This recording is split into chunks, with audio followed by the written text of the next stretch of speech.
All right. So number of 4-digit numbers which can be formed. Okay. In 4 numbers को लेते हुए 4-digit numbers कितने form कर सकते हैं हम, ये क्वेश्चन है। अगर सिर्फ इतना क्वेश्चन होता तो हम आंसर बोलते हैं 9 इंटू 10 इंटू 10 इंटू 10। पहली पोजीशन पे 0 नहीं आ सकता, कोई भी नंबर आ जाए उसके अलावा। कुछ नहीं दिया तो by default repetition is allowed. तो 9 into 10 into 10 into 10, 9 into 10 cube will be the answer, ये होता। बट अब यहाँ पे अलग अलग कंडीशंस बना दी गई है और उन कंडीशंस में फिर तुमसे आंसर पूछे गए हैं। जैसा कि पहला क्या है, x1 greater than x2 greater than x3 greater than x4। मतलब एक ऑर्डर डिफाइंड है। जब कभी भी एक ऑर्डर ऑलरेडी डिफाइंड होता है तो वो सिर्फ एक ही वे में अरेंज हो सकता है, यस और नो। अगर तुम्हें बोल दिया जाए तुम सभी बच्चों को इंक्रीजिंग ऑर्डर ऑफ हाइट में खड़े होना है, तो कोई पॉसिबिलिटी बनेगी कि सिर्फ एक ही पॉसिबिलिटी रहेगी? एक ही रहेगी, ठीक है। वो बात अलग, अगर दो की सेम हो जाती है तो फिर वो आगे पीछे ऐसे दो केस बन जाएंगे बस, वरना तो पॉसिबिलिटी अपनी एक ही रहेगी ना। ऑनलाइन स्टूडेंट्स, यस और नो? Yes sir. ओके। एक बार वापस अगर बता सकते? अरे राम हित, तुम क्या करो ना, तुम्हारी क्लास में जितने भी बच्चे हैं ना, मैं उनको बोलता हूँ बेटा इंक्रीजिंग ऑर्डर ऑफ हाइट में खड़े हो जाओ। इंक्रीजिंग ऑर्डर ऑफ हाइट में खड़े हो जाओ। कितने वेस रहेंगे बेटा? एक की हजारों One. की इनफाइनाइट, वन होगा One. ना बेटा। तो जब कभी भी एक ऑर्डर डिफाइन कर दे तो एक ही तरीका रहता है ना, फिर तुम्हें पहले से ही पता है किस वे में अरेंज करना है, तो तुम कैसे उनको अदला बदली उनका कर सकते हो? अब क्लियर हुआ ओके ही? सर वो सुनाई नहीं दिया था। अच्छा, सुनाई नहीं दिया था, अभी सुनाई दे रहा है? Yes sir. चलो ओके। तो बाकियों को भी समझ आ गया ना online students? Yes sir. Okay. दूसरा पॉइंट, 4 डिजिट का मतलब 4 डिजिट का नंबर बनाना है। अब यहाँ पे तुम्हें कह दिया है कि सबसे बड़ा नंबर पहला वाला होगा, उससे छोटा दूसरा वाला होगा, उससे छोटा तीसरा वाला। अरे तुम कौन हो? स्मिथ? ओह, फर्स्ट डे? नहीं, दर्पण नहीं है तो हमारे पास हितेन भी तो है। हितेन से थोड़ा बच के रहना बस, बाकी और कुछ नहीं, ठीक है? ठीक है। कैसे चल रही बेटा पढ़ाई तुम्हारी? तुम सीबीएसई में हो कि गुजरात बोर्ड? गुजरात बोर्ड, तो अभी तो कोई टेस्ट होंगे नहीं तुम्हारे, ठीक है। तो 12th चल रहा है बढ़िया? समझ आ रहा था सब 12th जब चल रहा था? अभी तुम्हारा स्लो चल रहा है, तो अभी कौन से टॉपिक पर हो? ओके। अच्छा, वेक्टर 3D, तो वो भी खत्म करो बेटा, टाइम कम है, फेब में अपना मेंस आ जाएगा, ठीक है। तुम्हें पता है कि नहीं सिलेबस चेंज हुआ है बट तुम्हारा नहीं। हुआ है बट तुम्हारा नहीं, तुम्हारा सब कुछ सेम। जो कि अभी 11th में उनका थोड़ा सा चेंज करा, जो राहत भरी उनको सांस मिली है वो मिली है प्रॉपर्टीज ऑफ ट्राइंगल टॉपिक में। एसओटी हट चुका है, मतलब वो जो हजारों लाखों करोड़ों फॉर्मूले जो तुम्हें तो याद करने ही है, ठीक है, उनको नहीं रहेंगे। और उनके उसमें कौन से ऐड कर दिए उसके बदले में? उस बड़े से टॉपिक के बदले में उनको क्या दिया गया? वो उनसे ले लिया गया और दिया क्या? सेट्स। एक और टॉपिक दिया, अब एक थोड़ा सा पढ़ रहा बहुत कम लग रहा था ना सेट से, तो दूसरा एक और दे दिया स्टैटिस्टिक्स। तो ये दो टॉपिक एड ऑन हो गए हैं। यही नहीं, केमिस्ट्री में पूरा एनसीईआरटी का सिलेबस अब हो चुका है। मतलब chemistry in everyday life, biomolecules, जिस पे क्वेश्चंस नहीं आते थे शायद एडवांस में, it's not in the syllabus of it, वो अब एडवांस के सिलेबस में आ गया, ऐसा, ठीक है। जैसे डैम्ड ऑसिलेशन वगैरह नहीं था, या था कि नहीं पता नहीं, वो अभी भी है, मतलब एडवांस में वो एड ऑन हुआ है, ठीक है। तो ऐसा कुछ हुआ है। खैर कोई नहीं, अपना तो वही पुराने ट्रेंड से पेपर आएगा, अच्छा है, ज्यादा एक्सपेरिमेंट नहीं हुए तो मैं तो बोलता हूँ बहुत अच्छा है। पुराने जैसा ट्रेंड चल रहा है वैसे ही चले, क्योंकि जब कुछ भी ट्रेंड बदलता है ना तो फिर कुछ तो होता है, खलबली मच जाती है, ठीक है। तो अब कुछ मत करो, बहुत हो चुका है तुम्हारे साथ, सब कुछ हो चुका है, ठीक है। हम आते हैं क्वेश्चन में, हम तो अपना 4 डिजिट का नंबर बनाते हैं, वो तो बनेगा। अब एक चीज तो तय हो गई है कि 0 1 2 3 4 5 6 7 8 9, इन 10 डिजिट्स का यूज करना है, सबसे बड़ा होगा x1 एंड सो ऑन। तो तुम क्या करो, 10 डिजिट्स में से कोई से भी 4 डिजिट्स बताओ मुझे, मतलब कोई भी 4 नंबर बोलो। सेम नहीं ले सकता हूं, सेम लोगे तो रख ही नहीं पाऊंगा मैं, इक्वल कहीं पे भी नहीं दिया है। तो बताओ कोई भी 4 नंबर बोलो। 3790, चलो नंबर बोला है 379 और 0। तो सबसे पहली पोजीशन पे कौन सा नंबर आएगा, 9, फिर 7, फिर 3, फिर 0। मतलब रखने का तो एक ही वे है ना। मतलब तुम क्या करो, वो कह राहुल तुम दोस्त हो ना, और कल वो आया था शायद पिछली क्लास में, दोनों ही नहीं आए थे। चलो चलो कोई नहीं, उसको भी बुलाओ, जब तुम साथ में पढ़ते हो तो भाई, ठीक है। चलो और ले लो थोड़ा बहुत मजा ऑफलाइन का, फिर तो तुम कॉलेज ही चले जाओगे सर। 9730 ये एक नंबर बनेगा, ठीक है। तो इससे एक चीज समझ आ रही है कि तुम 10 डिजिट्स में से कोई भी 4 डिजिट सिलेक्ट करो, अलग अलग डिस्टिंक्ट, इस वे में रखने का सिर्फ एक वे है। तो आंसर क्या हो जाएगा, 0 ले सकता हूं, हाँ 0 आखिरी में आएगा और आखिरी डिजिट तो हो सकती 4 डिजिट में, 10C। You just have to select 4 numbers, 4 digits. Number of ways to arrange in this pattern is 1. तुम कोई से भी 4 बोलो, कोई भी दूसरे 4 बोलो, मतलब वो जो 4 अलग अलग बोल रहे हो बस उतने ही तो बनेंगे ना मेरे नंबर्स, तो क्योंकि इस वे में रखने का तो एक ही वे है। You just have to select, arrangement is in one way. Online students clear हुआ why the answer is 10C4? Yes or no? जल्दी बोलो, Yes. कॉम्प्लेक्स स्टार्ट करना है। ओके दूसरे पे आते हैं अब। x1 less than x2 less than x3 less than x4, decreasing function. अब यहाँ दिक्कत है कि अब तुम जब भी उन 10 डिजिट्स में से 0 वाला लोगे नंबर, तो वो फर्स्ट पे चले जाएगा और वो 3 डिजिट बन जाएगा, बोला 4 है, मतलब 0 तुम कभी नहीं ले सकते। तो अपने पास ऑप्शन ही नो है अब, और उन 9 में से कोई से भी 4 ले लो, इस वे में रखने का एक वे रहेगा दूसरा। समझ आया? ऑनलाइन स्टूडेंट समझ आया कि नहीं? Yes, sir. सर इसी जीरो को क्यों हम, अरे बेटा 0 ले लो, ले लो 0 लो, 09730 एकदम फिफ्थ नहीं सेकंड थर्ड बच्चे की तरह सोचो। इस वे में अरेंज करोगे तो पहला नंबर कौन सा होना चाहिए, 0, फिर 3, फिर 7, फिर 9। क्या ये 4 डिजिट नंबर दिख रहा है? नो? हाँ चलो अच्छा हुआ ये तो बोला कि 4 डिजिट नहीं है, ठीक है। तो 0 कभी भी लोगे क्या तुम, क्योंकि 0 नो, लोगे तो हमेशा फर्स्ट पोजीशन हमेशा पे लोएस्ट जाएगा। आएगा। ओके। हाँ वेरी गुड। चलो आगे बढ़ते हैं, नेक्स्ट आते हैं। ओ कहानी में थोड़ा सा ट्विस्ट हुआ। क्या हुआ, इक्वालिटी आ गई, मतलब ये दोनों बराबर भी हो सकते हैं। तो कोई बात नहीं, काय को लोड लेते हो, बना दो 2 केस, जिसमें पहले केस में तो ये वाला तो चलेगा ना, उसका मतलब होता है ग्रेटर देन और इक्वल टू x2, तो ग्रेटर देन भी रहेगा एक केस।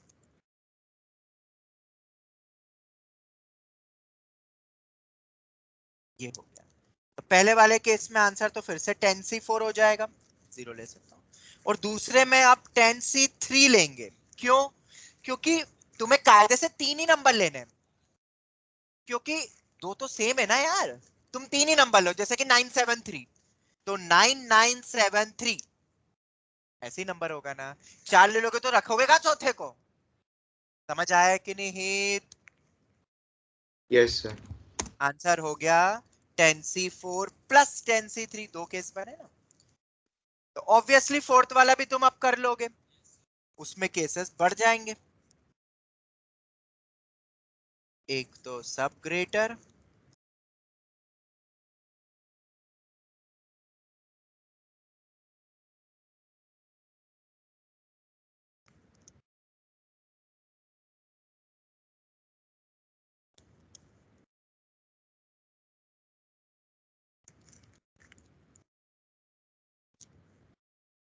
क्या यही 4 केस होंगे? ऑनलाइन स्टूडेंट्स बोलो।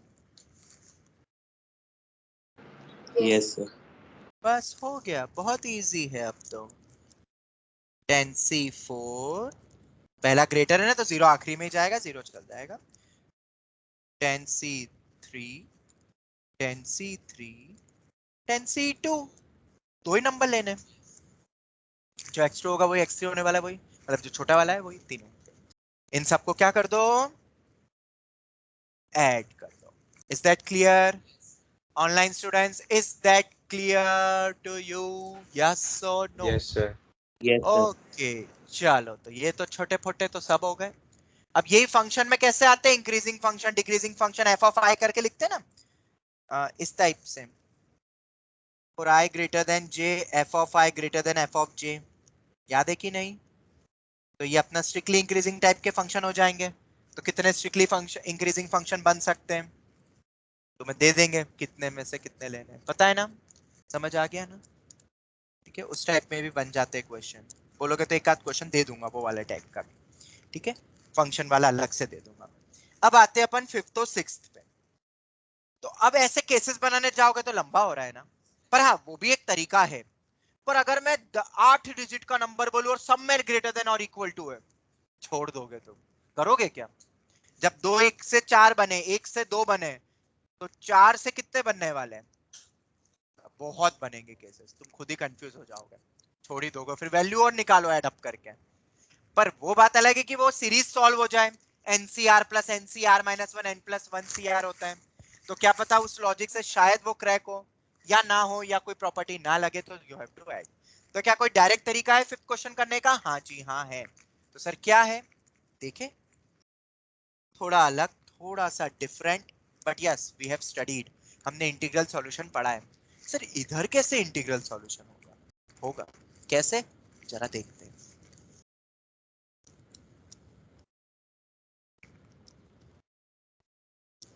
तुम्हें ये कहा गया है, ऑलराइट, ऐसा नंबर चाहिए, बराबर भी हो सकता है,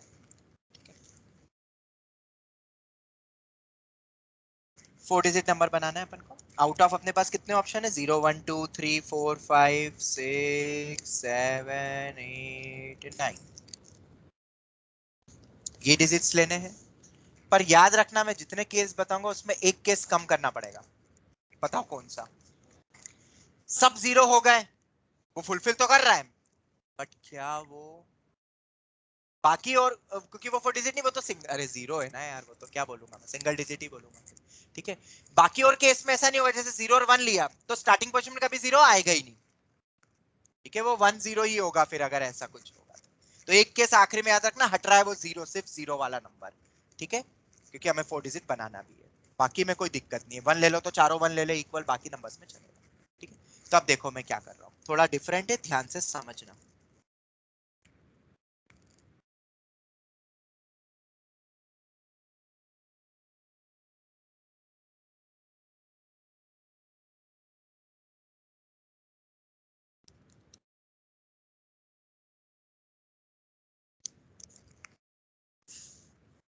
इस इक्वेशन के सॉल्यूशन, इस माय आंसर, और सबकी वैल्यू, सर ये है क्या, कुछ समझ में ही नहीं आया सर या? किस नंबर को सेलेक्ट करेंगे? हाँ सुनो, इसका एक डायरेक्ट फॉर्मूला भी है, वी कैन मेक इट, बना देंगे फॉर्मूला बाद में, पर अभी इसका समझो, इसको क्या करेंगे, ये मैंने बोल दिया बस, ये मेरा आंसर, इसका solution n plus R minus one C R minus one. पर सर ये करा तो करा क्या, थोड़ा फील करते हैं। A naught, A one, A two, A three और ए नाइन, ये है क्या? तो ए नॉट का मतलब है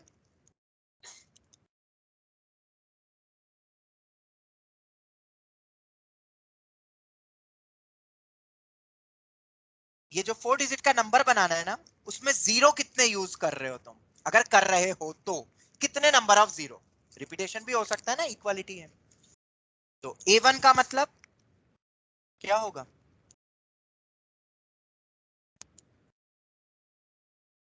टोटल 4 ही लाना है। अब फॉर एन एग्जाम्पल, अब एक एग्जाम्पल से फील कराता हूं, तुम्हें सब समझ आ जाएगा। कोई बोलो, कोई नंबर, इनकी कोई वैल्यू अज्यूम करो जिससे 4 आए। अरे कोई तो बोलो, जैसे तुमने पहले वाले के नंबर ले लिया 1 2 1, या 0 ले लेते इसका, ये 1, फिर बाकी सब तो। इसका मतलब क्या है, तुमने 0 कितने लिए, number of zeros 1, number of ones 2 लिए, मतलब मेरे पास 2 1 है, एक 0 है, और A2 तो कुछ लिए ही नहीं है। अब सीधे 3, वो कितने लिए, 1 लिए, तो एक 3 है, बाकी सब कुछ नहीं है। तो कोई नंबर बनेगा इन नंबर से? हाँ बन रहा है, और वो एक ही वे में अरेंज होगा। पहले आएगा 3, फिर आएगा 1, फिर आएगा 1 और फिर आएगा 0। अब समझ आ रहा है? अगर तुम सबके सब सर A1 की 2 वैल्यू, लिया है ना क्या सर, आपने 2 लिया है ना 3।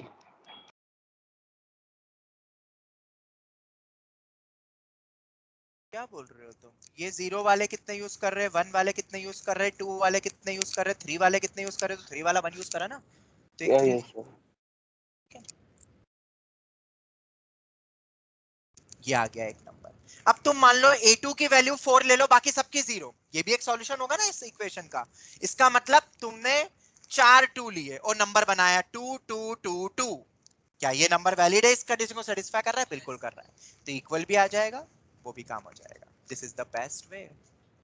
ये one of the best question है, इसको तुम क्वेश्चन ऑफ द डे भी कह सकते हो, इतना बेहतरीन क्वेश्चन है। समझ आया माहिर? ठीक है, तो अब आंसर क्या होगा? हमें फॉर्मूला पता है, 4 प्लस 10 माइनस 1 सी 10 माइनस 1। ये 0 to 9 10 है अपने पास। ये मत देखा करो आखिरी नंबर, कहीं से भी शुरू करो, आखिरी नंबर से नंबर ऑफ नंबर्स बन जाते हैं क्या? मेरे पास एक ही नंबर है 100, तो मेरे पास 1 से 100 के सब नंबर हो गए? अरे एक ही नंबर है ना मेरे पास, तो गिनना पड़ता है। तो 0 to 9 मतलब 10, तो 13C 9, या 13C 13 minus 9 is my answer। समझ आया?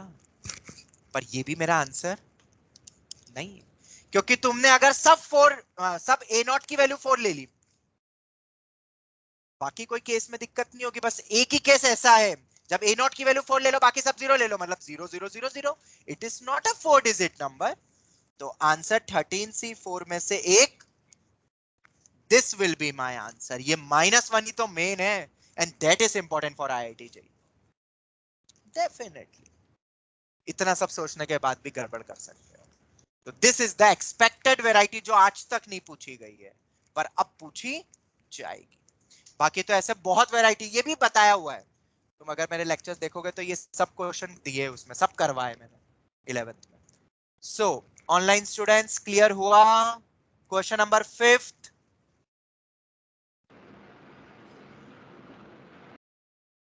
बोलो सर यस -1 सर। क्या था?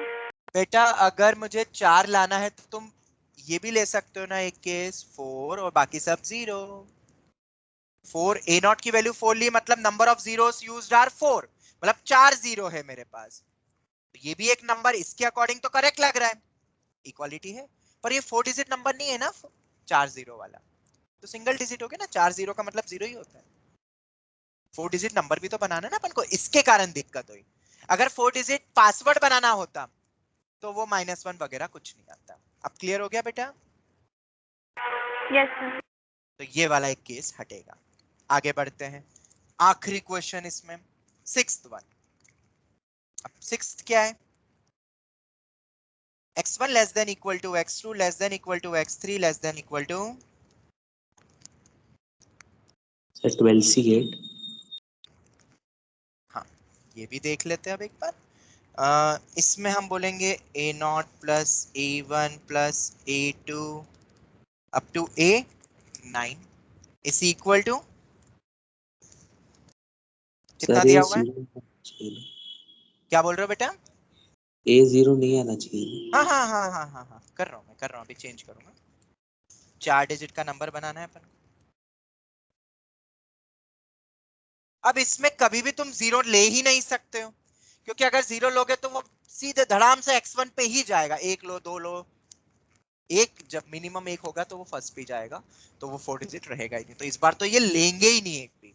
ये इसकी वैल्यू फिक्स कर दी कि it is equal to 0, number of zeros used equal to 0, ये गया। पर नंबर ऑफ 1 यूज, ये तो अपने कितने भी हो सकते हैं। फिर से वही, एक भी लो, एक लो, टोटल मुझे 4 बनाना है। 4 प्लस 9 माइनस 1C या 12C इसमें -1 मत करना बेटा, इसमें तो 1 लिया ही नहीं है, वाह सॉरी 0 लिया ही नहीं है, तो ये हो गया। बहुत बेहतरीन क्वेश्चन है ये भी, जबरदस्त। समझ आया? ऑनलाइन स्टूडेंट्स क्लियर हुआ कि नहीं? जवाब दो। Yes sir. इस वाले में चल, 0 क्यों नहीं लिया? वो अरे उसमें 4 डिजिट नहीं बनेगा। हाँ बेटा, तुम 0 कभी भी लोगे। मैं फिर से बताता हूँ, तुमने ऊपर भी यही पूछा था। बनाओ बेटा, इस वे में रखो नंबर को, 0793 को। फर्स्ट पे 0 ऊपर होगा से ना? सा हो रहा है, ओके। फर्स्ट पे 0 नहीं हो सकता बेटा, छोटा सबसे छोटा पहला पोजीशन है, तो तुम 0 जब भी लोगे उससे छोटा तो कुछ होता ही नहीं है, मतलब वो फर्स्ट पे ही जाएगा, वो 4 डिजिट बनेगा ही नहीं।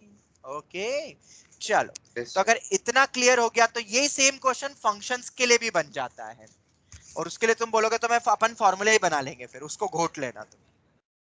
क्या? हाँ, अरेंजमेंट तो क्या फिक्स ही होगा ना कि इक्वल वाले साथ में ही आएंगे फिर।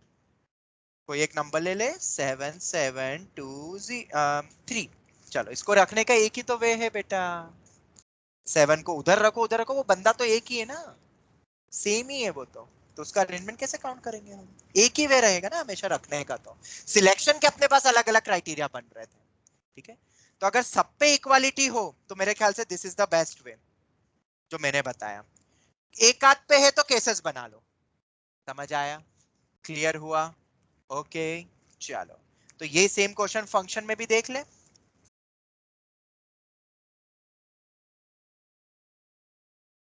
1 2 3 4 5 6।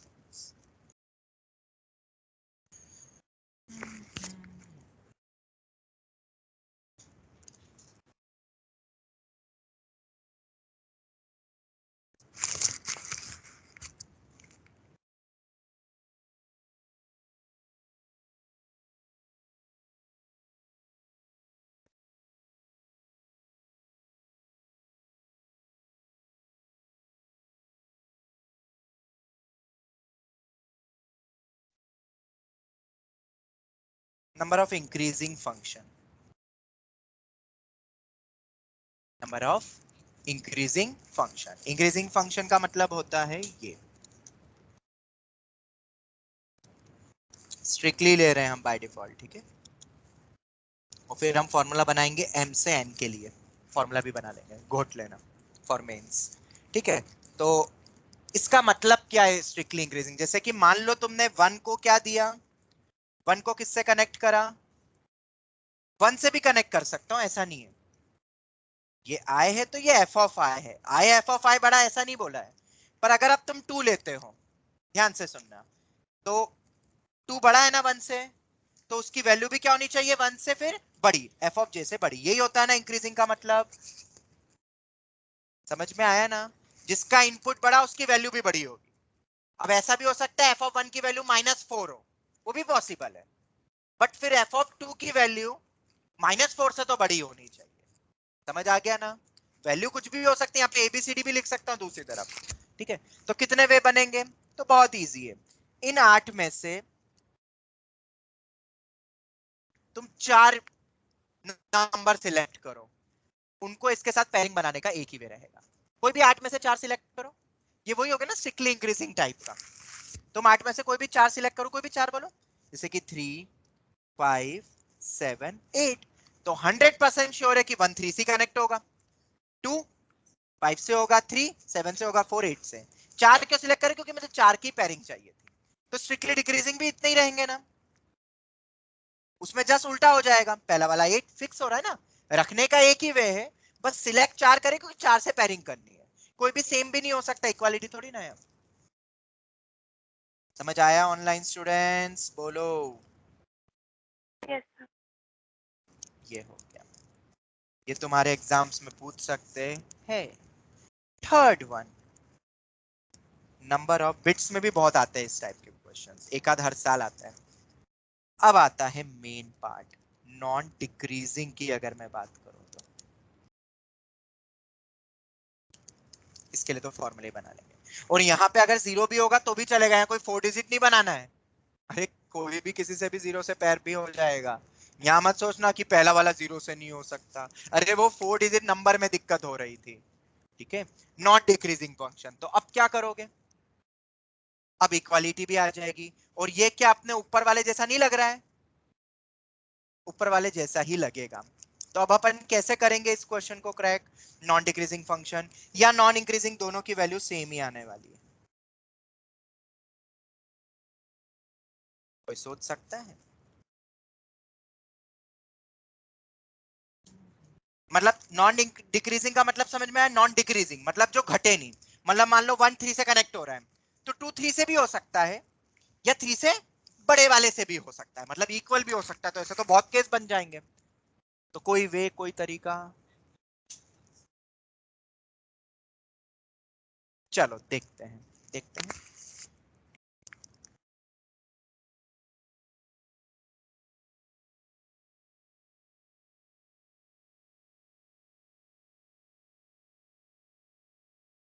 ये आंसर होगा a1 plus a2 up to a8 is equal to 4।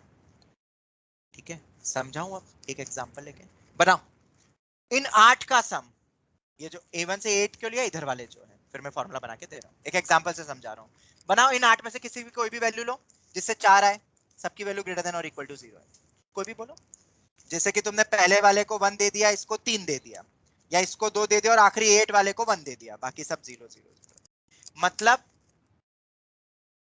पहला वाला 1 ये कितनों से कनेक्ट होगा, एक से कनेक्ट होगा।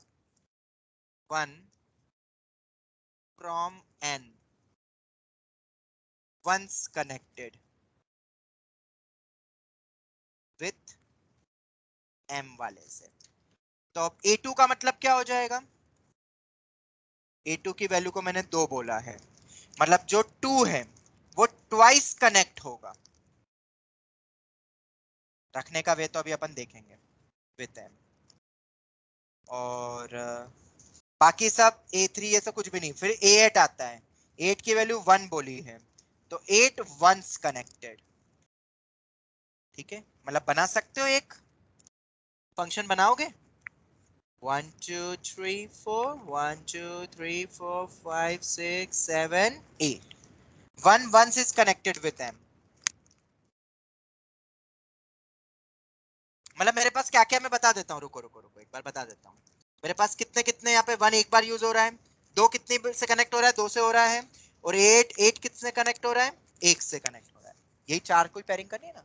तो अब तुम्हें दिया हुआ है नॉन डिक्रीजिंग, मतलब घटता हुआ नहीं होगा, बढ़ेगा या बराबर हो सकता है। तो फर्स्ट वाला 1 से, दूसरा वाला 2 से ही होगा, तीसरा वाला भी 2 से होगा, फोर्थ वाला 2 से होके 3 वाला 8 से हो जाए, ऐसा नहीं हो सकता इंक्रीजिंग, और चौथा वाला 8 से। क्या ये नॉन डिक्रीजिंग है, देख लो तुम। इनपुट बड़ा है तो आउटपुट भी बड़ा या बराबर ही होगा उसके अकॉर्डिंग, उस वाले से। तो सब केस आ गए। तो अब तुम फॉर्मूला क्या याद रख सकते हो इसके लिए, अगर m से n है तो नॉन इंक्रीजिंग या नॉन डिक्रीजिंग का फॉर्मूला क्या बनेगा, जैसे कि इसका आंसर क्या होगा, 4 प्लस 8 माइनस 1 c 8 माइनस 1, मतलब 4 मतलब m हो गया, m plus n minus 1 c n minus 1। Generally m और n वो तुम याद रखना, खैर ये फॉर्मूला है, जैसे भी तुम याद रखो, m plus n minus 1 c n minus 1। Okay, बोलो यस और नो। फॉर्मूला देख लो तुम्हारे सामने है, उससे ये बनाया। Yes. ठीक है, ये फॉर्मूला याद रखना है, most important for your boards तो नहीं पर हाँ means bits IIT. Number of A से B, non increasing oblique decreasing,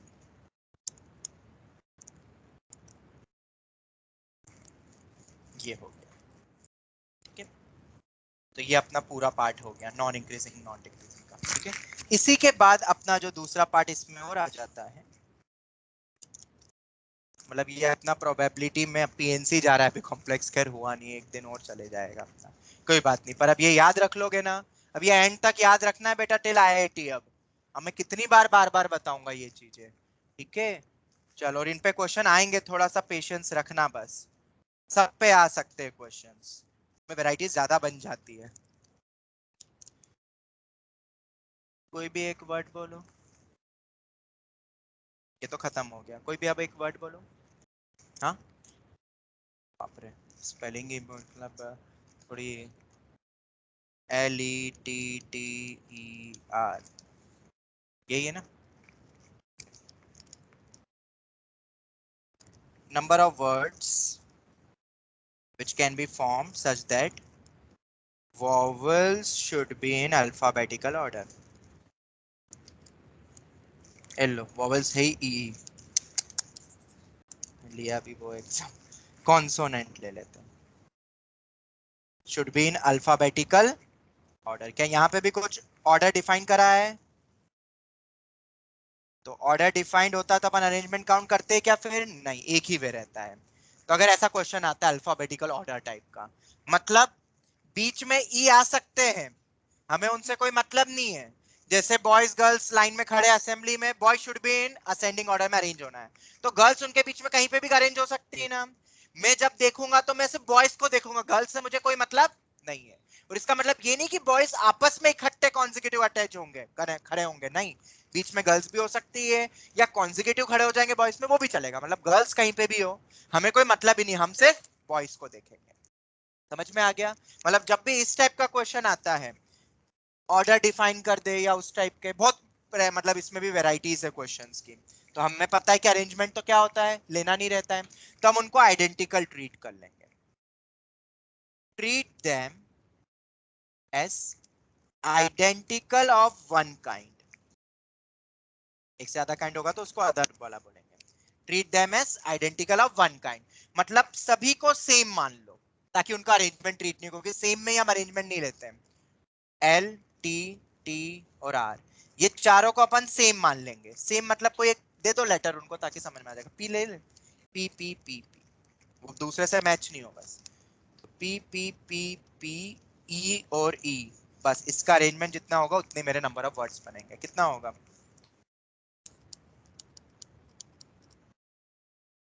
क्या यही होगा answer? 6 factorial by 4 factorial 2 factorial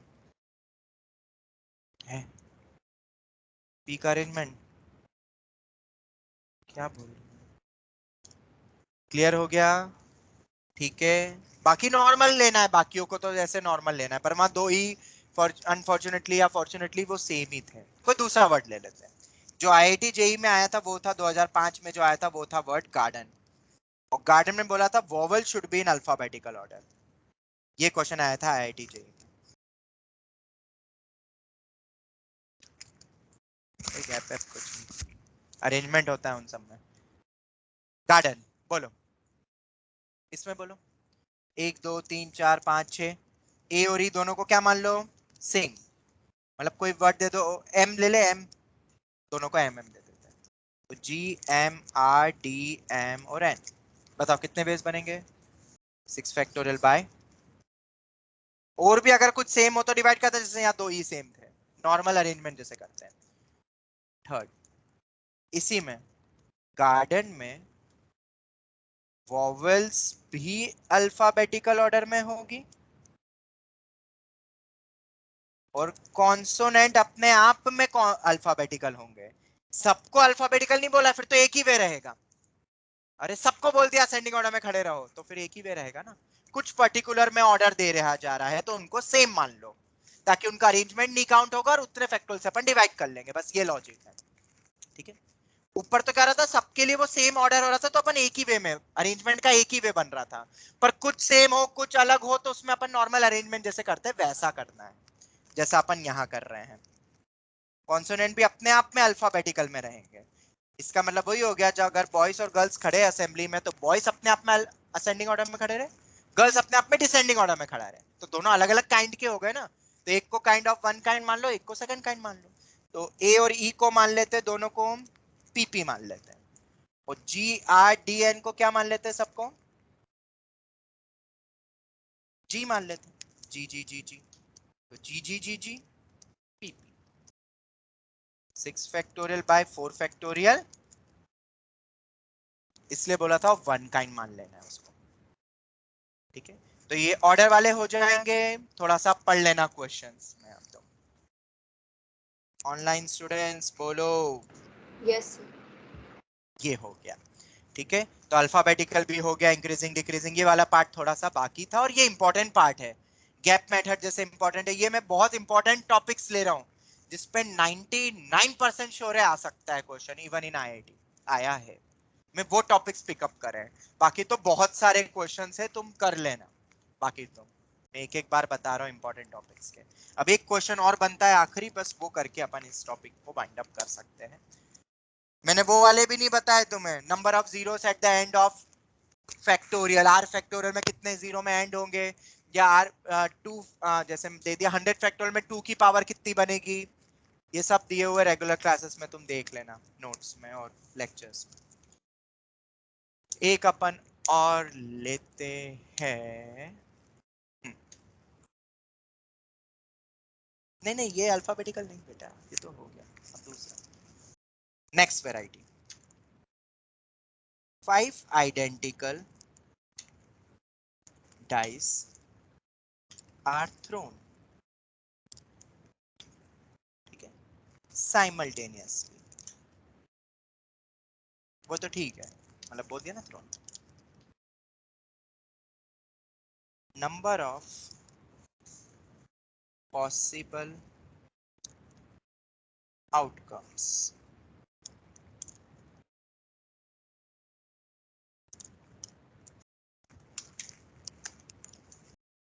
six raise to 5 की कुछ और,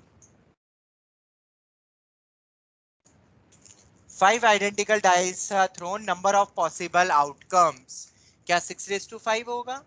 एक 10th के बच्चे से पूछते थे तो वो तो ये बोलेगा ना, हर बार 6 ऑप्शन है, पॉसिबल आउटकम्स है, 6 रेज टू 5 होगा। मतलब ये क्वेश्चन बेसिकली प्रोबेबिलिटी में पूछा जाएगा, और प्रोबेबिलिटी में जो टोटल आउटकम नीचे जो लिखते हैं ना, वो मैं तुम्हें समझा रहा हूँ, ठीक है। क्यों? ये भी पिछले साल करवाया हुआ है तुम्हें रिवाइज करना है अभी नोट्स। 6:5 नहीं होता है, 6:5 कब होता? जब ये 5 डिस्टिंक्ट डाइसेस थ्रो करते हैं, या एक डाइस को 5 बार अलग अलग थ्रो करता, तो 6:5 होता है। सेम जैसे पे नहीं होता है, क्यों? वो सुनो, तुमने मान लो एक आउटकम ऐसा भी कुछ लिया होगा, 2 3 4 6, 3 2 4 6, बेटा ये एक ही है, you can't distinguish this two cases. 6:5 में तुमने अलग माना है ना, पर तुम अभी इसको अलग नहीं मान सकते। क्यों? तुमने 5 फेंके, यूं करके फेंक दिए, एक बार या एक बार, अरे ये तो एक ही है, दिखने में तो सब सेम ही है ना। नहीं, जो इधर गिरा सर वो उधर गिरा, अरे एक साथ फेंका है यार, समझ आ गया? तो इनको हम क्या ट्रीट सर 5 करते रेज हैं? टू 6। नहीं बेटा, 5:6 सब गलत, ये सब कुछ नहीं है, सेम मानना है। अब समझ आ गया? तो दूर दूर भी, दूर दूर तक भी 6:5 जैसा नहीं आएगा। ये बहुत इंपॉर्टेंट क्वेश्चन है, पिछले साल भी डिस्कस किया था ये पॉइंट, इसीलिए हमें लगता है जैसे 2 बार डाइस को थ्रो करा, तुम तो क्या बोलते हो 6 स्क्वायर 36 ऑप्शन। वो कब होगा 36? जब एक डाइस को अलग अलग बार फेंकूंगा तो फिर फर्क है। जैसे मान लो एक ही डाइस को मैंने 4 बार 5 बार थ्रो करा, एक और बार भी थ्रो करना, नहीं 4 ही है ना, ये ले लेते, या इसको भी उल्टा करके लिख देते, ये सेम ही सब, ठीक है। अब सुनना, मैंने एक ही डाइस को 5 बार फेंका और फिर ये नंबर्स आ रहे हैं, तो अलग अलग ट्रीट होंगे। क्यों? अरे पहली बार फेंकने में 2 आया है ना, और एक बार पहली बार फेंकने पे 3 आया है, तो वो तो डिस्टिंग्विश कर सकते हो ना। पर एक साथ फेंक दो तो तुम कैसे डिस्टिंग्विश करोगे यार? मैं तो नहीं कर सकता हूं सर, पर पहले जो था वो पक्का अलग है दूसरा, हाउ कैन यू डिस्टिंग्विश? तुम अगर डिस्टिंग्विश कर रहे हो मतलब तुम डाइस को अलग अलग मान रहे थे। अरे पर वो सेम ही है दिखने वाली, एक जैसे 5 कार्टून 5 बॉल रख दूं, तुम कर सकते हो क्या डिस्टिंग्विश? मैं यूं करके कुछ भी करके फेंक दूं, अब बताओ कौन सी वाली कौन सी है? नहीं कर सकते हो तुम, ठीक है। तो सर फिर हम तो बचपन से वो 6:n हमने रटा था 10th में, तो वो कब काम आएगा? जब एक ही डाइस को हजारों बार फेंको अलग अलग, तो टर्न वाइज बदल जाएगा, या डिफरेंट डाइस को एक साथ फेंको। हाँ, ठीक है, समझ आया कि नहीं? By default, sir by default क्या लेना है? तो बाय डिफॉल्ट तुम अलग ही मानते हो। ये वर्ड जब एडिशनल एड ऑन होना, तब तुम्हें ये सोचना है। अगर ये नहीं दिया है तो नॉर्मल डाइस जैसे तुम फेंकते हो, जो करते हो ना आज तक, वैसे ही करना है, याद रखना, वरना तुम हर क्वेश्चन में सोच लोगे वैसे। पर अगर आइडेंटिकल करके दिया है और एक साथ फेंक रहे हैं, तो इन केसेस को भी एक मानते हैं। समझ आया? और 6⁵ में तो बहुत सारे केसेस हो जाएंगे ऐसे जो रिपीट हो रहे हैं, तो मतलब कुछ और सोचना है। ऑनलाइन स्टूडेंट समझ में आया? This is one of the expected variety of any exam, फिर चाहे वो आईआईटी ही क्यों ना हो। और ये 99% बच्चे गलत कर सकते हैं अगर ये पता नहीं है पहले से, तो 99%, 0.99 भी लगा सकते हो। आज से 3 साल पहले, हाँ 3 साल पहले जो बैच थी जिसमें बहुत सारे बच्चे आईआईटी में गए थे, उनके जो फाइनल टेस्ट सीरीज चल रही थी आखिरी में एडवांस में, ठीक है, एक क्वेश्चन आया इस टाइप का, पूरा कॉम्प्रिहेंशन प्रोबेबिलिटी में आया था। तो नंबर ऑफ केसेस तो निकाल लिए उन्होंने काउंट कर करके जो भी है, और नीचे नॉर्मल लिख दिया उन्होंने 6⁵ करके, ऑप्शन भी था, टिक करा, गलत आया। सब बच्चे हैं मेरे पास सर आंसर गलत दिया हुआ, आंसर की चेंज करा। और बाद में पता चला उन्होंने तो टोटल आउटकम्स ही गलत लिखे थे। चेकिंग के समय भी बार बार वो फेवरेबल देख रहे हैं, टोटल तो कौन सोचता है? अरे 6:n ये तो बचपन से पढ़ते आ रहे थे, और टोटल में गड़बड़ थी। क्यों? वो लैंग्वेज उन्होंने ध्यान से देखी ही नहीं। बोलते सर ये तो आज पहली बार देखा हमने। तो जिसने नहीं देखा है, जब आईआईटीएंस वालों ने गलती करी तो 99.9% बच्चे गलत करेंगे, पर जिसको पहले से पता है वो शायद 50% बच्चे सिर्फ गलत करेंगे। सर फिर क्यों 50% गलत? अरे पढ़ने के बाद भी गलत करते ही हो ना। सर वो ध्यान से नहीं पढ़ा, सर वो उस दिन क्लास अटेंड, या जो कुछ भी बोलो, ठीक है। तो ये चीज तो समझ में आ गई कि ये आंसर नहीं है। तो फिर करेंगे कैसे? क्या मैन्युअली काउंट करेंगे कि कोई तरीका है? तरीका sir total number of cases. क्या? हाँ टोटल नंबर ऑफ आउटकम्स बताओ ना, कितने पॉसिबल होंगे अगर इन सबको तो सेम ही मानना है। सर जितने केसेस होंगे। कितने केसेस वही तो बताओ, केसेस ही तो चाहिए, कितने बनेंगे आंसर?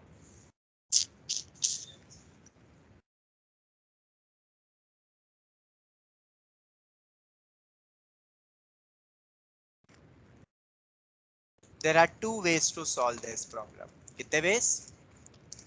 1 मिनट देता हूं, लगाओ दिमाग।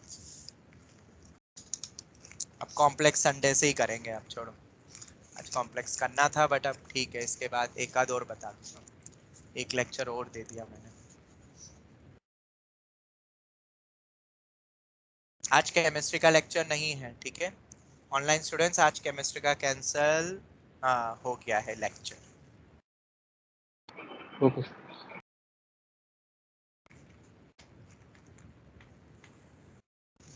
बोलो कितना बेसिक है, 10th के बच्चे से पूछ लो तो वो भी चक्कर खा जाए, अरे ये क्या चीज है।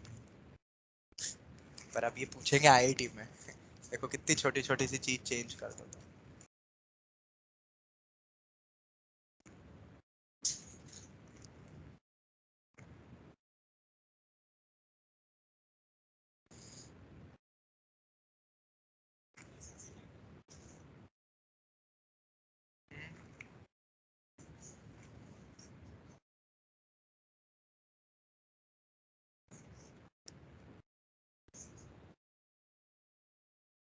मतलब तुम्हारे अकॉर्डिंग सिर्फ 6 केस है वाह, मैं तो उससे हजारों, अभी हजारों नहीं मतलब और बना दूंगा तो।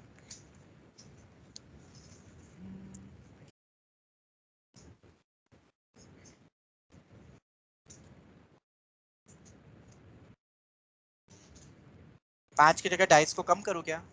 3-4 करूँ क्या? 3 डाइस को थ्रो करके बता दो, चलो 3 डाइस को थ्रो करा तब बता दो, चलो 5 छोड़ते हैं, ठीक है 5 उसके बाद बना लेंगे। अभी अपन 3 आइडेंटिकल डाइस को थ्रो कर रहे हैं, तो 3 कर रहे हैं तो ये लो, ठीक है? इनको हमें एक ही ट्रीट करना पड़ेगा। अब सोचो, छोटा है तो शायद केसेस या तुम सोच सकोगे।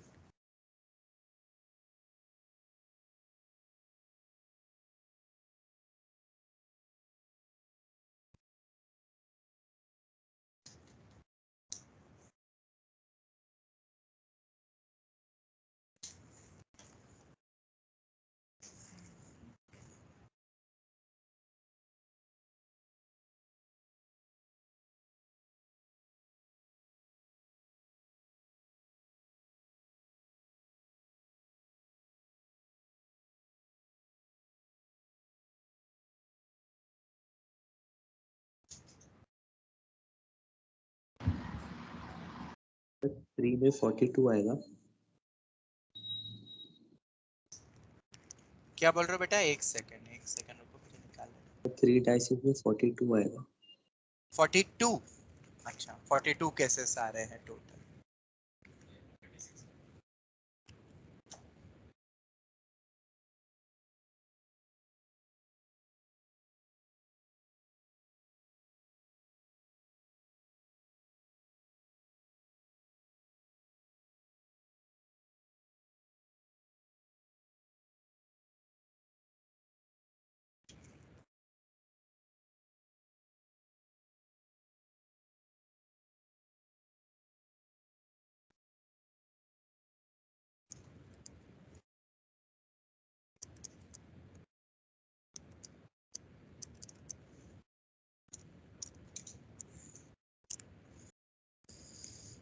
सुनो,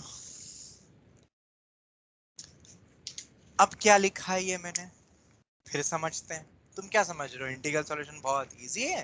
ये लो एक और एप्लीकेशन। डाइस पे 1 से 6 ही ऑप्शन है ना, 1 to 6, तो A1 A2 ये लिख दिया। ठीक है, तुम्हें इतना तो समझ में आ गया कि इनको एक ही बार ट्रीट करना है। अगर मैंने एक नंबर लिया 2 to 1, तो 1 2 2 ये सभी एक होगा। मतलब जो भी तुम ले रहे हो उसका एक ही वे लेना है। फिर जो नंबर्स ले लिए तुमने, मैंने ऐसा लिखा, ऐसा क्यों लिखा वो सुनो। अब इसमें या तो दो, देखो एक और तरीका क्या है, वो केसेस वाला रहेगा, वो मैं आगे बताऊंगा, वो तुम शायद और इजीली समझ जाओ। अगर अभी मैं इस वे में जा रहा हूँ क्योंकि एक फॉर्मूला बनाना है मुझे, तो क्या करेंगे, तुम कोई भी बोलो, 3 नंबर लाने का तरीका बताओ पहले, तो फिर मैं समझाता हूँ। बोलो। A2 में मैंने 1 मान लिया और ये भी 1 ले लिया। इसका मतलब एक डाइस पे, कोई भी एक डाइस पे 2 आएगा, कोई एक डाइस पे, और कोई एक डाइस पे 6 आएगा। और तो कोई अरेंजमेंट तो लेते ही नहीं अपन इसमें, 1 1 1 में और क्या अरेंजमेंट लोगे तुम? तो ये 2 4 6, क्या 2 4 6 एक वे रहेगा? 4 6 2 ये सब एक ही मानना है, तो ये 2 4 6 हो गया है। ठीक है, कोई और केस बोलो, जैसे तुमने लिया 2 1, ये वाला लिया, बाकी सब 0, मतलब एक ये वाला केस, और ये एक ही बार काउंट करना है ना। और क्या 3 दिन 5, 5 दिन, वो तो सब एक ही है ना, अरेंजमेंट थोड़ा लेना है। तो ये भी मिलेगा। और बताओ केस, तुम्हें सब केस मिलेंगे जितने भी पॉसिबल हो, सब एक एक बार ही आ रहे हैं, उनका अरेंजमेंट कहीं पे भी नहीं। कोई और लेना है? कोई और बताओ। चलो A1 को 3 ले लिया, बाकी सब 0 0 0, मतलब 1 1 1, वो तो एक ही बार आया। ये भी एक केस है, सब केस आ रहे हैं ना। तो बेटा आंसर क्या हो जाएगा? सबकी मिनिमम वैल्यू कितनी होगी पहले तो ये बताओ। 0 बेटा, मिनिमम वैल्यू तो 0 है ना। ये सब, ये 3 लिया तो बाकी सबको 0 तो ले रहे हो, और मैक्सिमम वो तो 3 बनाने के लिए जो भी रहेगा। तो आंसर क्या हो गया? 3 + 6 - 1C 8C 5, या 8C 3। अब तुम देख लो, 8 × 7 × 6 / 6 56 आ रहा है बेटा। किसी ने 42 बोला, वो ऑब्वियसली गलत है। ओमेंद्र गलत है, तुम्हारा आंसर 8C5 होगा। तो जनरली अब आंसर कितनी बार हो, आंसर क्या होगा? डाइस को, आइडेंटिकल डाइस, कितनी आइडेंटिकल डाइस? आर मान ले। आर आइडेंटिकल डाइस को अगर मैं थ्रो करता हूं, तो total number of outcomes, total हमें पता ही वो 6 ही होते हैं डाइस पे टोटल पॉसिबिलिटी। अगर कोई नई डाइस बना दी तो उसके अकॉर्डिंग वो ले लेना, 6 के बजाय और भी ऑप्शन हो जाएंगे। 0 भी अगर डाइस पे डिस्प्ले हो रहा है तो A0 से कर लेना, जो भी है। तो आंसर बोलो क्या होगा?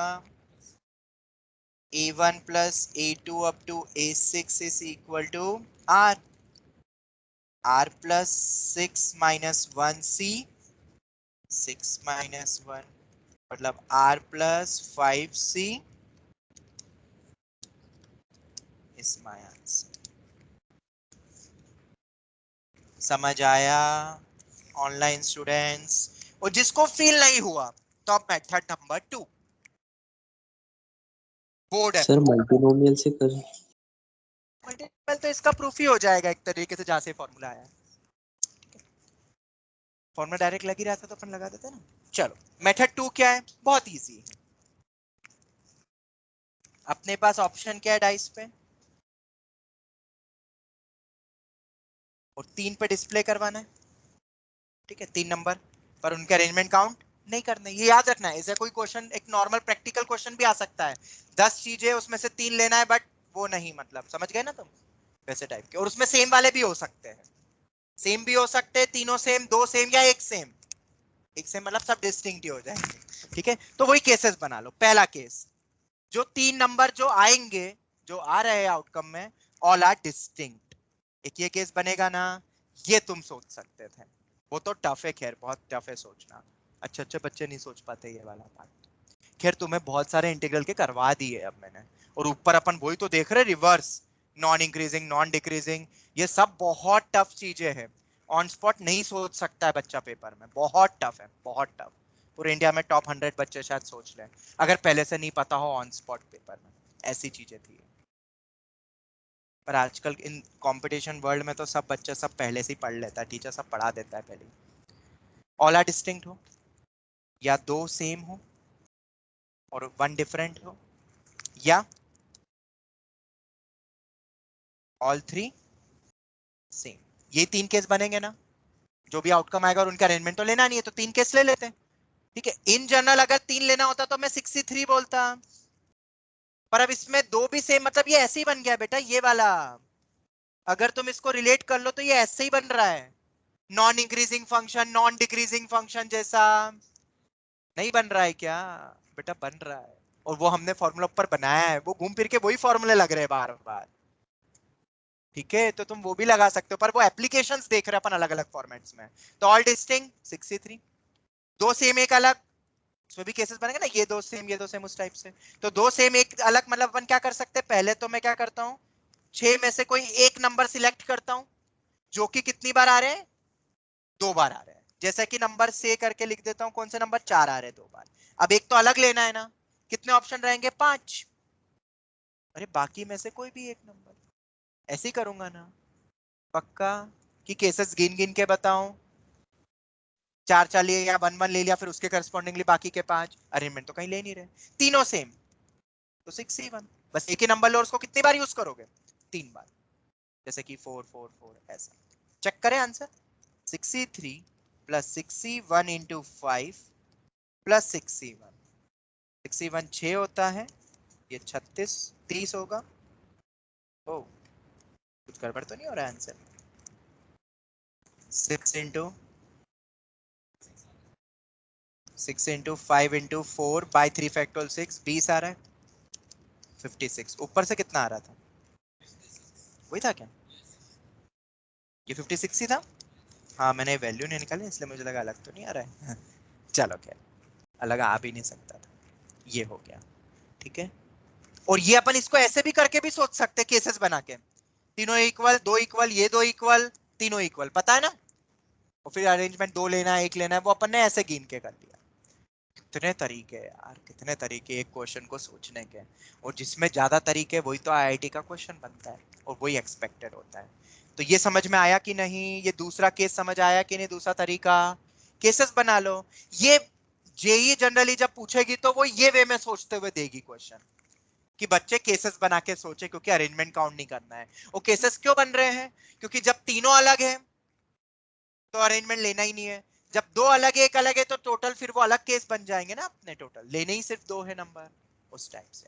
और ये वाला जो मेथड 2 है, ये मेथड 2 मैंने पिछले साल तुम्हें बताया था, पता है किस वे में, और एनसीईआरटी में भी गिवन है, इसलिए ये मोस्ट एक्सपेक्टेड वैरायटी बन जाता है। बताऊं कौन सा? लो बेटा एक वर्ड, अब मेरे पास टाइम नहीं है इतना, तो मैं तो क्या करूंगा,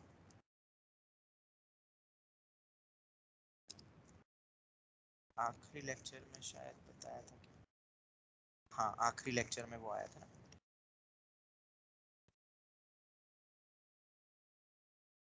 ये रहा, याद आ रहा है ये, बड़े बड़े अक्षरों में बेटा क्वेश्चन लिख लो, इतने ज्यादा स्टार, इतने ज्यादा एक्सपेक्टेड, इससे ज्यादा और कोई क्वेश्चन नहीं बनता है एनसीईआरटी लेवल पे। And this is the most expected variety of your mains. Same और डिस्टिंक्ट में से सिलेक्शन करना पड़े। तुम्हें पता है कि एनसीआर तो डिस्टिंक्ट चीजों में से लगता है, पता है कि नहीं, 10 अलग हो गई और 4 लेना है तो 10C4 लगता है। अगर 10 में से 10 सेम है और फिर 4 लेना तो एक ही वे होता है। 50 बॉल एक जैसी रखी है, मैं बोलता हूँ 8 लेकर आओ, कितने वे में वो बच्चा 8 बॉल लेके आ सकता है? सिर्फ एक ही वे में, क्योंकि वो जो 8 लाएगा वो पहले जैसी दिखेगी। मैं बोलूंगा नहीं अलग लाओ, पर सर मैं उठा के तो अलग लाया हूं, मुझे क्या पता, मुझे तो एक दिख रही है, फिर जाओ। वो इनफाइनाइट वे में टर्न लगा लेगा, पर हमें हमेशा एक ही वे ही मिलेगा। ठीक है, समझ आ गया? तो आइडेंटिकल चीजों से सिलेक्शन एक ही होता है। डिस्टिंग में एनसीआर लगता है, पर सेम और डिस्टिंग दोनों जब हो, जैसे कि मैंने वर्ड लिया इंडिपेंडेंट, इसमें 3 एन सेम आ रहे हैं इस टाइप से, तुम्हें 5 लेटर सिलेक्ट करने हैं, तो मैं ऐसा नहीं कर सकता हूँ 5 लेने तो 3 3 6 7 3 3 6 7 8 9 10 11 11C5 कर सकता हूँ क्या? नहीं sir, 11C5 upon 3 factorial 3 factorial 2 factorial, अरे लिए ही 5 है, और नीचे तुम 7 फैक्टोरियल से डिवाइड कर रहे हो, पॉसिबल ही नहीं, ज्यादा से ज्यादा 5 फैक्टोरियल होगा, और वो गलत ही है। क्यों गलत है वो सुनो। 11C5 तुम जब लिखते हो तो वो कब करेक्ट होगा? जब पांचों अलग अलग ले रहे हो, ठीक है, पर अगर कुछ सेम उसमें से ले रहे हो तो फिर थोड़ा 11C5 होगा, मतलब सब गड़बड़ हो जाएगा। और क्वेश्चन भी क्या पूछ सकते हैं? नंबर ऑफ वर्ड्स फॉर्म करो, 5 लेटर्स के वर्ड फॉर्म्स करो फ्रॉम दिस 11 लेटर्स। समझ आ रहा है? ये वैसे ही हो गया जब एक बच्चे को बोला जाए कि सामने अलग अलग प्रकार की बॉल्स है और कुछ सेम बॉल्स भी है, मतलब 5 identical tennis balls, 4 identical crazy balls, ऐसा दे दिया, फिर बोलूं 3 लाओ बॉल, तो नॉर्मल 12C3 ऐसा कुछ नहीं होने वाला है, मतलब जो भी है टोटल, ठीक है, क्योंकि सेम वाली लिया है तो अलग लाया तो बहुत केस बनेंगे, तो वो रहे वो केसेस। अब तुम देख सकते हो, वर्ड्स बनाने हैं मुझे, ठीक है, क्वेश्चन सबने लिख लिया, नोट्स में ये क्वेश्चन लिख लो, मैं ये दे दूंगा नोट्स, पर कई बार तुम नोट्स ओपन करते ही नहीं हो जो मैं भेजता हूँ व्हाट्सएप पे, तो कम से कम ये क्वेश्चन लिख लो, ये पिछले साल भी करवाया है, तब भी बहुत स्टार लगाया है, बहुत सारे स्टार लगाए। अभी वो नोट्स नहीं बना, मैं तुम्हारी नोट्स ओपन करके बता देता हूँ। सबसे ज्यादा एक्सपेक्टेड क्वेश्चन है ये, और आरडी में दिया है, ठीक है, जहां सेम और अलग टाइप के लेटर्स और फिर सिलेक्शन करना हो, या सिलेक्शन के साथ साथ वर्ड्स भी बनाना है। ये सिलेक्शन प्लस अरेंजमेंट मतलब वर्ड्स बनाने हैं, तो वर्ड्स बनाने में तो आगे पीछे अरेंज भी कर सकते हैं ना, या सिर्फ सिलेक्शन करना पड़े 5 लेटर्स का, नॉर्मल सिलेक्शन करना पड़े, तो केसेस बनेंगे। क्लियर हुआ? अब केसेस कितने बन सकते हैं? पांचों अलग, ऑल 5 डिस्टिंक्ट ले रहा हूं, तो कितने ऑप्शन है? 1 2 3 4 5 6, 6 ऑप्शन है अपने पास, अलग अलग लेने में तो 65। समझ आया? सामने 6 अलग अलग प्रकार की बॉलें हैं, और हर एक बॉल बहुत सारे उसके क्लोन्स रखे हुए, मतलब बहुत सारी एक जैसी बॉल भी है, तो डिस्टिंक्ट लाने में तो अपन 6 ही देखेंगे ना, और उनमें से कोई भी 5।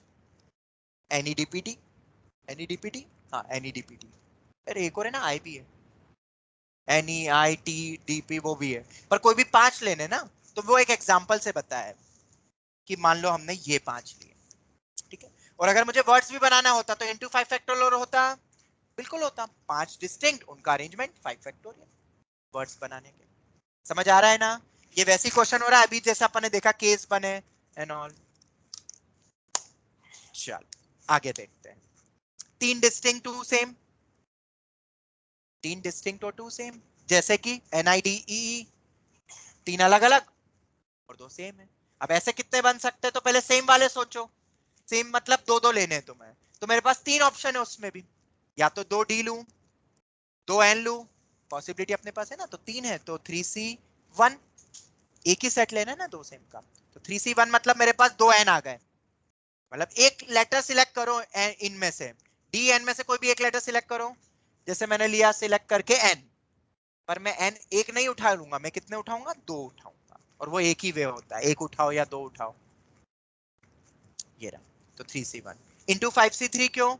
अब तुमने मान लो ई ले लिया जैसे यहाँ पे, तो ई तो गया, अब 3 अलग अलग भी तो लेने, तो ई हटाने के अलावा अलग कौन से ले सकता हूँ? 1 2 3 4 5, 5 में से कोई से भी 3, ये बनता है।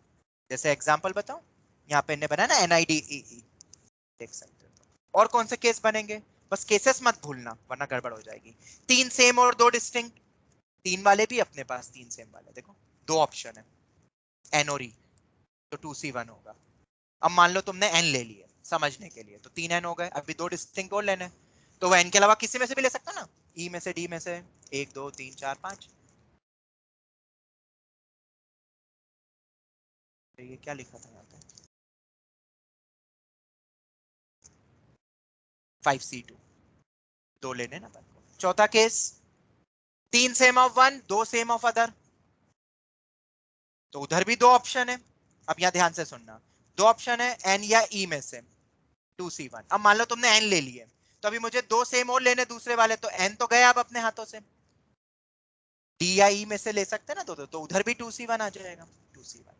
कोई और केस? हाँ एक और है, 2 same of one 2 same of other and 1 distinct. ये केस भूल जाते हैं बच्चे, वो वाले बच्चे भी यही केस भूल देते हैं। ये 5वां ही तो केस है, बस खत्म फिर तो। और 5वें में कितने बनेंगे? 2 same of one 2 same of other, तो इन शॉर्ट मुझे वो 3 में से 2 वाले लेने पड़ेंगे ना, कोई भी 2, और उनकी 2 कॉपी। समझ पा रहे हो, फील कर पा रहे हो? इन 3 में से कोई भी 2 लेटर लो और उनकी 2 कॉपी लेना, क्योंकि 2 सेम लेने ना उसके। तो 3c2 और उसकी 2 कॉपी आएगी, 3c2 और उनकी 2 कॉपी। 2 कॉपी मतलब जैसे e और n ले लिया। अब एक और लेना है, तो e और n को हटा के कितने बचे? 4 बचे अलग में से, उसमें से 3c2 into 4c। ये देखो केसेस भी बना के उनको बताया, ठीक है। ये वाले लेक्चर के भी तुम देख सकते हो, नोट्स में है प्लेलिस्ट में इस बार के, ठीक है। ऐड अप कर लो। और इधर इक्वल टू में हमेशा क्या चलेगा? अरेंजमेंट भी चल रहा है। जैसे e n n d लिया मैंने, इसलिए मैंने एक एग्जांपल से समझाया है। तो 5 फैक्टोरियल बाय 2 फैक्टोरियल 2 फैक्टोरियल। इस वाले टाइप में 5 factorial by 3 factorial 2 factorial, 5 factorial by 3 factorial, 5 factorial by 2 factorial. तो ये बहुत इंपॉर्टेंट है। एक और क्वेश्चन उनको जैसे शायद इसके बाद करवाए, आकाश सबसे छोटा, 4 लेटर सिलेक्ट करने हैं, ठीक है, और 4 लेटर वर्ड्स भी बनाने हैं, सिलेक्शन और अरेंजमेंट तो दोनों लिए है। तो 4 लेने तो अपन डायरेक्ट कर सकते हैं क्या? 6c4 9, कुछ सेम कुछ अलग है ना, तो बहुत कम केस बनेंगे इसमें। तो चारों अलग, या 2 सेम एंड 2 डिफरेंट, या 3 सेम एंड 1 डिफरेंट, 3 भी हो सकते हैं। बस यही बन रहे केस, तो गिनने में बस गलती मत करना। तो ऐसे क्वेश्चंस की प्रैक्टिस कर लेना।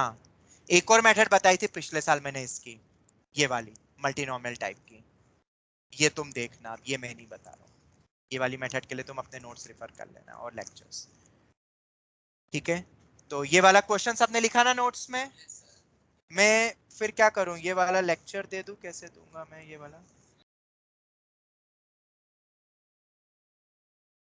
हाँ, इसमें पहले ही क्वेश्चन अगर हटा दो एक छोटा सा, दूसरा क्वेश्चन ये ना 19 देख लोगे ना तुम, ये उसी के नीचे नोट्स ऐड कर दूंगा मैं, या ऊपर ऐड कर दूंगा, देख लेना तुम। जैसे आज कल के भी मैंने वैसे ही करा था। अरे वो ठीक है, उसमें क्या कुछ कुछ कभी कभी वो हो जाता है। तो मैं कुछ नहीं करूंगा, मैं ये वाली फाइल और वो वाली फाइल को मर्ज करके डायरेक्ट प्रिंट पीडीएफ। अब वो हो सकता है ऊपर नीचे हो जाए फाइल, बस। तो ये पूरे, इसमें कुछ और एडिशनल ये वाली भी मेथड है, तुम देख लेना, पढ़ के समझ आए तो, वरना ये नोट्स में ढूंढ लेना। और ये तो छोटी मोटी चीजें हैं पहले की। मल्टीनोमियल सम 10 चाहिए 3 डाइस पे, तो ये तो बताया हुआ है तुम्हें मल्टीनोमियल। तो इसी के साथ ही हमारा पीएनसी अब फाइनली खत्म होता है। मैंने अपने लेवल पे सब करवा दिया जितना मैं करवा सकता था, पर ये बहुत बड़ा टॉपिक था, कम से कम 20 से 25 लेक्चर तुम्हें पढ़ा है, उतना तो मैं नहीं कर पाऊंगा।